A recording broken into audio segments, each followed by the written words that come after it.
காய்வண்டி தாத்தாட்ட வாங்கின மக்காச்சோளம் 2 டேஸாக ஃப்ரிட்ஜுக்குள்ளேயே இருந்துச்சு. இதில் ஏதாவது செய்யலான்னு சொல்லிட்டு மாடிக்கு கொண்டு வந்து இந்த தோலை ஃபுல்லாக நல்லா உரிச்சிக்கிட்டேன்.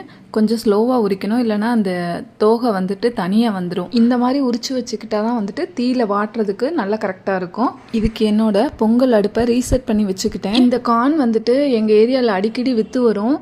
ஸோ நான் வந்து ஸ்டவ்லேயே வந்துட்டு ஈஸியாக பண்ணிடுவேன் டக்குன்னு. பட் இப்போ இந்த மாதிரி வீடியோ பண்ணுறதால சரி கொஞ்சம் டிஃப்ரெண்ட்டாக ட்ரை பண்ணலாம் அப்படின்னு சொல்லிட்டு இந்த மாதிரி ஓப்பன் பிளேஸில் அடுப்பை செட் பண்ணி ட்ரை பண்ணேன்.